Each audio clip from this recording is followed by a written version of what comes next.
Hello, and welcome to Harry Potter and the Methods of Rationality, the podcast. Written by Eliezer Yudkowsky, read by Eneasz Brodsky, based on the works of J.K. Rowling. The music for this series of chapters will be different, as Catch That Goblin does not fit the mood. Today's intro was from Wings for Marie, Part 1, by Tool. Chapter 43, Humanism, Part 1. The gentle sun of January shone on the cold fields outside Hogwarts. For some of the students, it was a study hour, and others had been let out of class. The first years who'd signed up for it were practicing a certain spell. A spell that was most advantageously learned outdoors, beneath the bright sun and a clear blue sky, rather than within the confines of any classroom. Cookies and lemonade were also considered helpful. The early gestures of the spell were complex and precise. You twitched your wand once, twice, thrice, and 4 times, with small tilts at exactly the right relative angles. You shifted your forefinger and thumb exactly the right distances.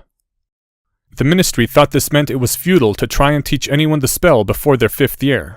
There had been a few known cases of younger children learning it, and this had been dismissed as genius.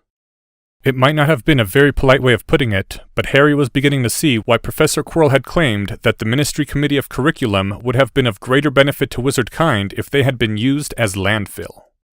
So the gestures were complicated and delicate. That didn't stop you from learning it when you were 11.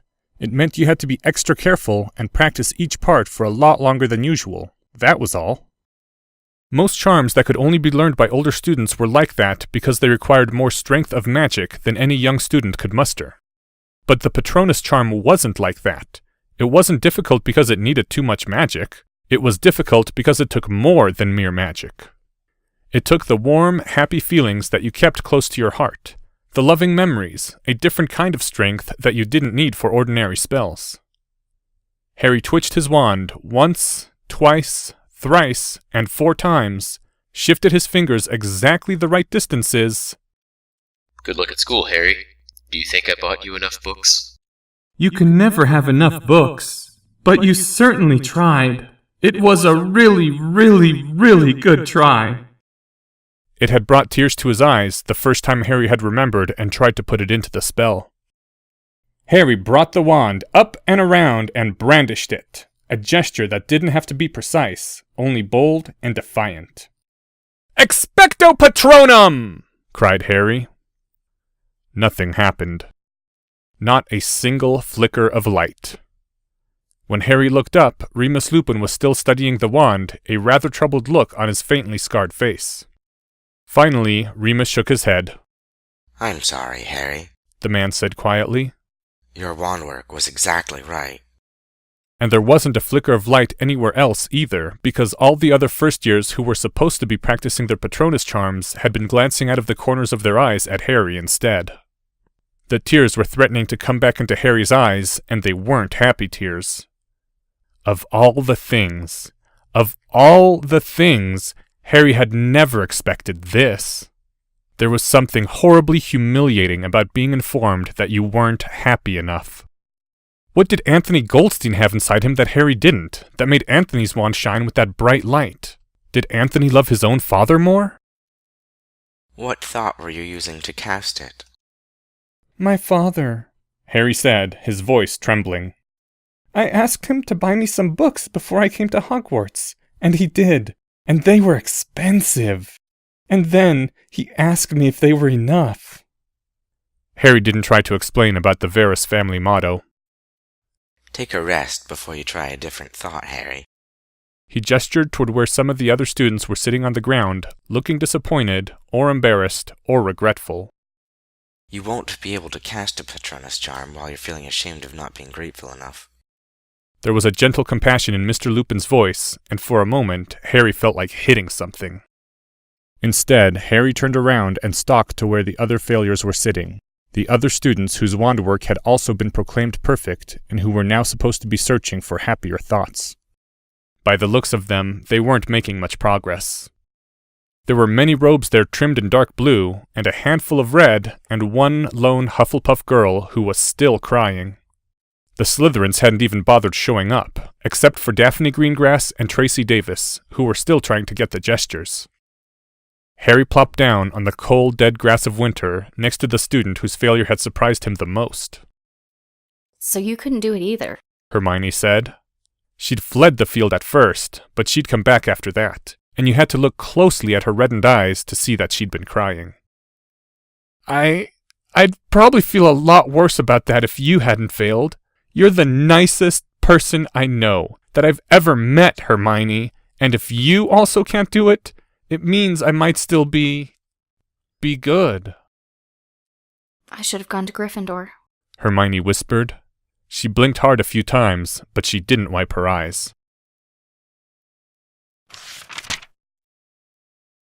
The boy and the girl walked forward together, definitely not holding hands, but each drawing a kind of strength from the other's presence.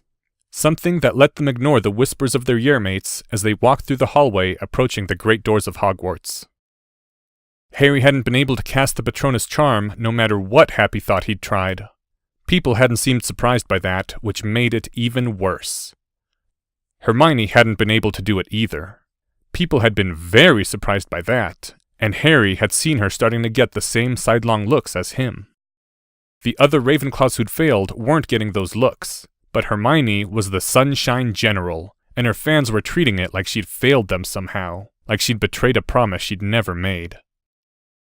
The two of them had gone to the library to research the Patronus charm, which was Hermione's way of dealing with distress, as it was sometimes also Harry's. Study, learn, try to understand why. The books had confirmed what the headmaster had told Harry. Often, wizards who couldn't cast the Patronus charm in practice would be able to do so in the presence of a real Dementor, going from flat failure all the way to a full corporeal Patronus. It defied all logic. The Dementor's aura of fear ought to make it harder to wield a Happy thought. But that was the way it was. So the two of them were going to give it one last try. There was no way either of them wouldn't give it one last try. It was the day the Dementor came to Hogwarts. Earlier, Harry had untransfigured his father's rock from where it usually rested on his pinky ring in the form of a tiny diamond, and placed the huge gray stone back into his pouch, just in case Harry's magic failed entirely when he confronted the darkest of all creatures. Harry had already started to feel pessimistic, and he wasn't even in front of a Dementor yet. I bet you can do it, and I can't, Harry said in a whisper. I bet that's what happens. It felt wrong to me. Hermione said, her voice even quieter than his. I tried it this morning and I realized. When I was doing the brandish at the end, even before I said the words, it felt wrong. Harry didn't say anything. He'd felt the same thing right from the start, though it had taken another 5 attempts using 5 other Happy thoughts before he'd been able to acknowledge it to himself. Every time he tried to brandish his wand, it had felt hollow. The spell he was trying to learn didn't fit him. It doesn't mean we're going to be dark wizards. Lots of people who can't cast the Patronus charm aren't dark wizards. Godric Gryffindor wasn't a dark wizard. Godric had defeated Dark Lords, fought to protect commoners from noble houses, and muggles from wizards. He'd had many fine friends and true, and lost no more than half of them in one good cause or another. He'd listened to the screams of the wounded in the armies he'd raised to defend the innocent. Young wizards of courage had rallied to his calls, and he'd buried them afterward. Until, finally, when his wizardry had only just begun to fail him in his old age, he'd brought together the 3 other most powerful wizards of his era to raise Hogwarts from the bare ground. The one great accomplishment to Godric's name that wasn't about war. Any kind of war, no matter how just. It was Salazar and not Godric who taught the first Hogwarts class in battle magic. Godric had taught the first Hogwarts class in herbology, the magics of green growing life. To his last day, he'd never been able to cast the Patronus charm. Godric Gryffindor had been a good man, not a happy one. Harry didn't believe in angst. He couldn't stand reading about whiny heroes. He knew a billion other people in the world would have given anything to trade places with him. And on his deathbed, Godric had told Helga, for Salazar had abandoned him and Rowena had passed before, that he didn't regret any of it, and he was not warning his students not to follow in his footsteps. No one was ever to say that he told anyone not to follow in his footsteps. If it had been the right thing for him to do, then he wouldn't tell anyone else to choose wrongly, not even the youngest student in Hogwarts. And yet, for those who did follow in his footsteps, he hoped they would remember that Gryffindor had told his house that it was all right for them to be happier than him, that red and gold would be bright, warm colors from now on. And Helga had promised him, weeping, that when she was headmistress, she would make sure of it. Whereupon Godric had died and left no ghost behind him, and Harry had shoved the book back to Hermione and walked away a little so she wouldn't see him crying. You wouldn't think that a book with an innocent title like The Patronus Charm, Wizards Who Could and Couldn't would be the saddest book Harry had ever read. Harry didn't want that. To be in that book. Harry didn't want that. The rest of the school just seemed to think that no Patronus meant bad person, plain and simple. Somehow, the fact that Godric Gryffindor also hadn't been able to cast the Patronus charm seemed not to get repeated. Maybe people didn't talk about it to respect his last wish. Fred and George probably didn't know, and Harry certainly wasn't about to tell them. Or maybe the other failures didn't mention it because it was less shameful, the smaller loss of pride and status, to be thought dark rather than unhappy. Harry saw that Hermione, beside him, was blinking hard, and he wondered if she was thinking of Rowena Ravenclaw, who'd also loved books. "Okay," Harry whispered. "Happier thoughts. If you do go to a full corporeal Patronus, what do you think your animal will be?" An otter. Hermione said at once. "An otter?" Harry whispered incredulously. Yes, an otter. What about yours? "Peregrine falcon," Harry said without hesitation. "It can dive faster than 300 kilometers per hour. It's the fastest living creature there is." The peregrine falcon had been Harry's favorite animal since forever. Harry was determined to become an animagus someday, just to get that as his form, and fly by the strength of his own wings, and see the land below with sharper eyes. "But why an otter?" Hermione smiled, but didn't say anything. And the vast doors of Hogwarts swung open. They walked for a time, the children, over a pathway that led toward the unforbidden forest, and continued through the forest itself. The sun was lowering to near the horizon, the shadows long, the sunlight filtered through the bare branches of the winter trees, for it was January, and the first year's the last to learn that day. Then the path swerved and took a new direction, and they all saw it in the distance. The clearing in the forest, and the sere winter grounds, yellowing dried grass, whitened by a few small remnants of snow. The human figures still small at that range. The two spots of dim white light from the Auror's Patronuses, and the brighter spot of silver light from the headmasters. Next to something... Harry squinted. Something... It must have been purely Harry's imagination, because there shouldn't have been any way for a Dementor to reach past 3 corporeal Patronuses. But he thought he could feel a touch of emptiness brushing at his mind, brushing straight at the soft inner center of himself without any respect for occlumency barriers. Seamus Finnegan was ashen and trembling as he rejoined the students milling about on the withered and snow-spotted grass.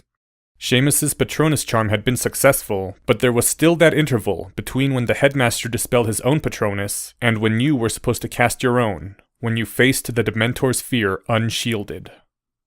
Up to 20 seconds of exposure at 5 paces was certainly safe, even for an 11-year-old wizard with weak resistance and a still-maturing brain.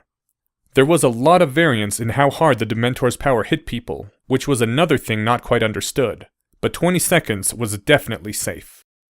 40 seconds of Dementor exposure at 5 paces might possibly have been enough to cause permanent damage, though only to the most sensitive subjects.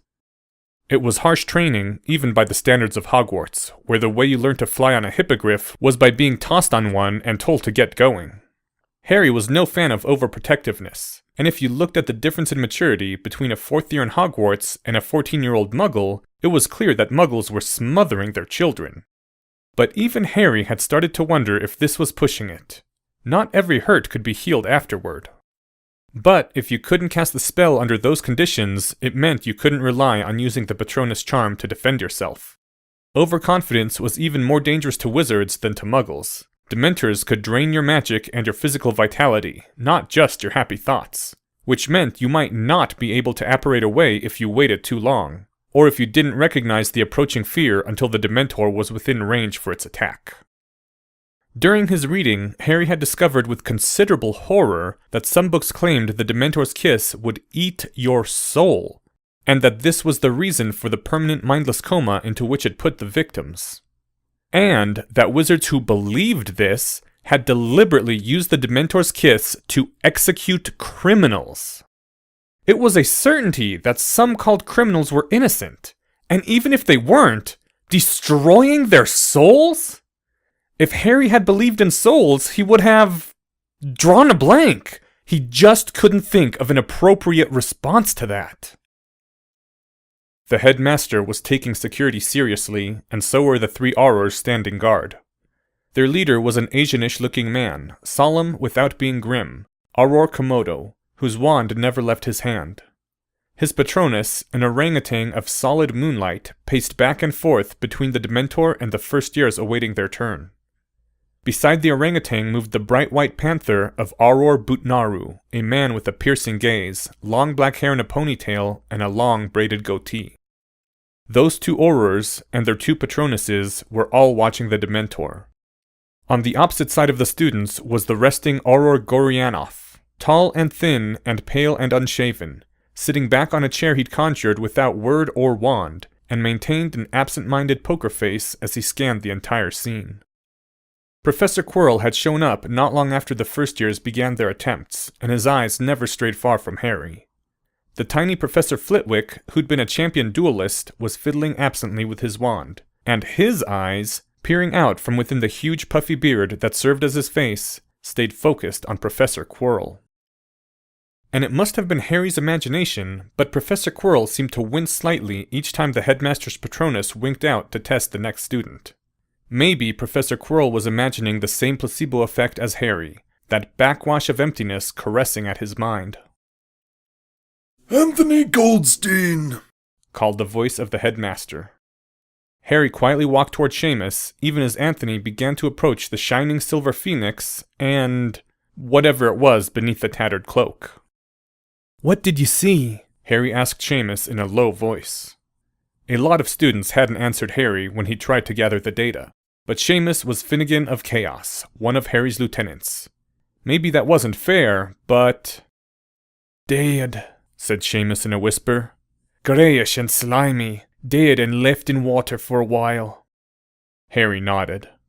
"That's what a lot of people see," Harry said. He projected confidence, even though it was fake, because Seamus needed it. "Go, eat some chocolate. You'll feel better." Seamus nodded and stumbled off toward the table of healing sweets. "Expecto Patronum!" cried a young boy's voice. Then there were gasps of shock, even from the Aurors. Harry spun around to look. There was a brilliant silver bird standing between Anthony Goldstein and the cage. The bird reared its head and let out a cry, and the cry was also silver, as bright and hard and beautiful as metal. And something in the back of Harry's mind said, "If that's a peregrine falcon, I'm going to strangle him in his sleep." "Shut up," Harry said to the thought. "Do you want us to be a dark wizard?" "What's the point? You're going to end up as one eventually." That wasn't something Harry would usually have thought. "It's a placebo effect," Harry told himself again. "The Dementor can't actually get to me through 3 corporeal Patronuses. I'm just imagining what I think it's like. When I actually face the Dementor, it'll feel completely different, and then I'll know I was just being silly before." A slight chill went down Harry's spine then, because he had a feeling that yes, it would be completely different, and not in a positive direction. The blazing silver phoenix sprang back into existence from the headmaster's wand. The lesser bird vanished, and Anthony Goldstein began to walk back. The headmaster was coming with Anthony instead of calling out the next name, the Patronus waiting behind to guard the Dementor. Harry glanced over to where Hermione was standing, just behind the glowing panther. Hermione's turn would have come next, but had apparently just been delayed. She looked stressed. Earlier, she'd politely asked Harry to please stop trying to de-stress her. Dumbledore was smiling slightly as he escorted Anthony back toward the others. Smiling only slightly because the headmaster looked very, very tired. Unbelievable, said Dumbledore in a voice that sounded much weaker than his accustomed boom. A corporeal Patronus in his first year, and an astounding number of successes among the other young students. Quirinus, I must acknowledge that you have proved your point. Professor Quirrell inclined his head. A simple enough guess, I should think. A Dementor attacks through fear, and children are less afraid. Less afraid? Said Auror Gorianoff from where he was sitting. So I said as well. And Professor Quirrell pointed out that adults had more courage, not less to fear, which thought, I confess, had never occurred to me. That was not my precise phrasing, Professor Quirrell said dryly, but it will do. And the rest of our agreement, Headmaster? As you say, Dumbledore said reluctantly. I admit I was not expecting to lose that wager, Quirinus, but you have proved your wisdom. All the students were looking at them, puzzled, except Hermione, who was staring in the direction of the cage and the tall, decaying robes, and Harry, who was watching everyone, since he was imagining himself feeling paranoid. Professor Quirrell said, in tones that did not invite further comments, I am allowed to teach the killing curse to students who wish to learn it, which will render them considerably safer from dark wizards and other pests, and it is foolish to think they will otherwise know no deadly magics. Professor Quirrell paused, his eyes narrowing. Headmaster, I respectfully observe that you are not looking well. I suggest leaving the remainder of the day's task to Professor Flitwick. Dumbledore shook his head. We are almost done for the day, Quirinus. I will last. Hermione had approached Anthony. Captain Goldstein, She said, and her voice trembled only a little. can you give me any advice? Don't be afraid. Anthony said firmly. Don't think about anything it tries to make you think about. You're not just holding the wand up in front of you as a shield against the fear. You're brandishing your wand to drive the fear away. That's how you make a happy thought into something solid. Anthony shrugged helplessly. I mean, I heard all that before, but... Other students were starting to congregate around Anthony with their own questions. Miss Granger, The headmaster said. His voice might have been gentle, or just weakened. Hermione straightened her shoulders and followed him. What did you see under the cloak? Harry said to Anthony. Anthony looked at Harry, surprised, and then answered, A very tall man who was dead. I mean, sort of dead-shaped and dead-colored. It hurt to see him, and I knew that was the Dementor trying to get at me. Harry looked back out at where Hermione was confronting the cage and the cloak. Hermione raised her wand into position for the first gestures. The headmaster's phoenix winked out of existence, and Hermione gave a tiny, pathetic shriek, flinched, took a step back. Harry could see her wand moving, and then she brandished it and said, Expecto Patronum! Nothing happened. Hermione turned and ran. Expecto Patronum! Said the headmaster's deeper voice, and the silver phoenix blazed back to life. The young girl stumbled and kept running, strange sounds beginning to come from her throat. Hermione! Susan yelled it, and Hannah, and Daphne, and Ernie, and they all started to run toward her, even as Harry, who was always thinking one step ahead, spun on his own heel and ran for the table with the chocolate. Even after Harry had shoved the chocolate into Hermione's mouth and she'd chewed and swallowed, she was still breathing in great gasps and crying. Her eyes still seemed unfocused. She can't have been permanently demented? Harry thought desperately at the confusion inside him, the horrible fear and deathly fury beginning to twist around each other. She can't have been. She wasn't exposed for even 10 seconds, let alone 40. But she could be temporarily demented, as Harry realized in that moment there wasn't any rule that you couldn't be temporarily injured by a Dementor in just 10 seconds, if you were sensitive enough. Then Hermione's eyes seemed to focus and dart around and settle on him. Harry, She gasped, and the other students went silent. Harry, don't! Don't! Harry was suddenly afraid to ask what he shouldn't do. Was he in her worst memories? Or some sleep's nightmare that she was now reliving in waking life? Don't go near it! Said Hermione. Her hand reached out, grabbed him by the lapel of his robes. You mustn't go near it, Harry. It spoke to me, Harry. It knows you. It knows you're here. What? Harry said, and then cursed himself for asking. The Dementor! Said Hermione. Her voice rose to a shriek. Professor Quirrell wants it to eat you! In the sudden hush, Professor Quirrell came forward a few steps, but he didn't approach any closer. Harry was there, after all. Miss Granger, he said, and his voice was grave. I think you should have some more chocolate. Professor Flitwick, don't let Harry try. Send him back. The headmaster had arrived by then, and he and Professor Flitwick were exchanging worried looks. I did not hear the Dementor speak, the headmaster said. Still. Just ask, said Professor Quirrell, sounding a little weary. Did the Dementor say how it would get to Harry? All his tastiest parts first? Said Hermione. It would eat... Hermione blinked. Some sanity seemed to be coming back into her eyes. Then she started crying. You were too brave, Hermione Granger, the headmaster said. His voice was gentle and clearly audible. Too much braver than I comprehended. You should have turned and run, not endured and tried to complete your charm. When you are older and stronger, Miss Granger, I know that you will try again, and I know that you will succeed. I'm sorry. Hermione said in gasps. I'm sorry, Harry. I can't tell you what I saw. I didn't look at it. I didn't dare look at it. I knew it was too horrible ever to be seen. It should have been Harry, but he'd hesitated because his hands were all chocolatey, and then Ernie and Susan were there, helping Hermione from where she'd fallen on the grass, leading her toward the snacks table. 5 bars of chocolate later, Hermione seemed to be all right again, and she went over and apologized to Professor Quirrell. But she was always watching Harry every time that he glanced in her direction. He'd stepped toward her only once, and stopped when she'd stepped away. Her eyes had silently apologized, and silently pleaded for him to leave her be.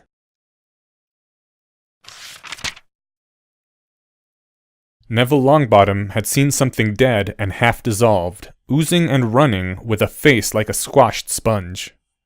It was the worst thing anyone had yet described seeing. Neville had been able to produce a small flicker of light from his wand before, but he had, intelligently and with great presence of mind, turned and run away instead of trying to cast his own Patronus charm. The headmaster had said nothing to the other students, told no one else to be less brave, but Professor Quirrell had calmly observed that if you made the mistake after being warned, that was when ignorance became stupidity. Professor Quirrell? Harry said in a low voice, having come as close to the defense professor as he dared. What do you see when you... Don't ask. The voice was very flat. Harry nodded respectfully. What was your original phrasing to the headmaster, if I can ask? Our worst memories can only grow worse as we grow older. Ah, logical. Something strange flickered in Professor Quirrell's eyes then, as he looked at Harry. Let us hope that you succeed upon this try, Mr. Potter. For if you do, the headmaster may teach you his trick of using a Patronus to send messages that cannot be forged or intercepted. And the military importance of that is impossible to overstate. It would be a tremendous advantage to the Chaos Legion, and someday, I suspect, this entire country. But if you do not succeed, Mr. Potter, well, I shall understand.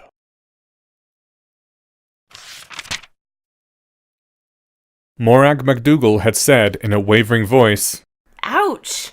And Dumbledore had recast his Patronus right away. Parvati Patil had produced a corporeal Patronus in the form of a tiger, larger than Dumbledore's phoenix, though not nearly as bright. There had been a great burst of applause from all the watchers, though not the same shock as when Anthony had done it. and then it was Harry's turn. The headmaster called the name of Harry Potter, and Harry was afraid. Harry knew, that he was going to fail, and he knew that it was going to hurt. But he still had to try, because sometimes, in the presence of a Dementor, a wizard went from not a flicker of light to a full corporeal Patronus, and no one understood why. And because if Harry couldn't defend himself from Dementors, he had to be able to recognize their approach, recognize the feeling of them in his mind, and run before it was too late. What is my worst memory? Harry had expected the headmaster to give him a worried look, or a hopeful look, or deeply wise advice. But instead, Albus Dumbledore only watched him with quiet calm. He thinks I'm going to fail, but he won't sabotage me by telling me so, thought Harry. If he had true words of encouragement to speak, he would speak them. The cage came closer. It was already tarnished, but not rusted away to nothing. Not yet. The cloak came closer. It was unraveling and shot through with unpatched holes. It had been new that morning, Auror Gorianov had said. "Headmaster, what do you see?" The headmaster's voice was also calm. The Dementors are creatures of fear, and as your fear of the Dementors diminishes, so does the fearsomeness of its form. I see a tall, thin, naked man. He is not decaying. He is only slightly painful to look upon. That is all. What do you see, Harry? Harry couldn't see under the cloak. Or, that wasn't right. It was that his mind was refusing to see what was under the cloak. No, his mind was trying to see the wrong thing under the cloak. Harry could feel it, his eyes trying to force a mistake. But Harry had done his best to train himself to notice that tiny feeling of confusion, to automatically flinch away from making stuff up, and every time his mind tried to start inventing a lie about what was under the cloak, that reflex was fast enough to shut it down. Harry looked under the cloak and saw an open question. Harry wouldn't let his mind see something false, and so he didn't see anything. Like the part of his visual cortex getting that signal was just ceasing to exist. There was a blind spot under the cloak. Harry couldn't know what was under there. Just that it was far worse than any decaying mummy. The unseeable horror beneath the cloak was very close now, but the blazing bird of moonlight, the white phoenix, yet lay between them. Harry wanted to run away like some of the other students had. Half the ones who'd had no luck with the Patronus charm just hadn't shown up today in the first place. Of those remaining, half had fled before the headmaster had even dispelled his own Patronus, and no one had said a word. There'd been a little laughter when Terry had turned and walked back before his own try, and Susan and Hannah, who'd gone before, had yelled at everyone to shut up. But Harry was the boy who lived, and he would lose much respect if he was seen to give up without even trying. Pride and roles seemed to diminish and fall away in the presence of whatever lay beneath the cloak. Why am I still here?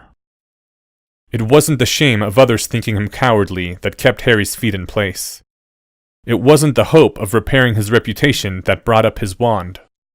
It wasn't the desire to master the Patronus charm as magic that moved his fingers into the initial position. It was something else. Something that had to oppose whatever lay beneath the cloak. This was the true darkness, and Harry had to find out whether it lay within him, the power to drive it back. Harry had planned to try one final time to think of his book shopping spree with his father, but instead, at the last minute, facing the Dementor, a different memory occurred to him, something he hadn't tried before. A thought that wasn't warm and happy in the ordinary way, but felt righter somehow. And Harry remembered the stars, remembered them burning terribly bright and unwavering in the silent night. He let that image fill him, fill all of him like an occlumency barrier across his entire mind, became once again the bodiless awareness of the void. The bright, silver-shining phoenix vanished, and the Dementor smashed into his mind like the fist of God.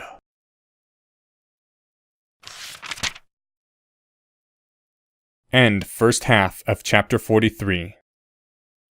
Thank you to the talents of the following people: Dumbledore, Drake Walker.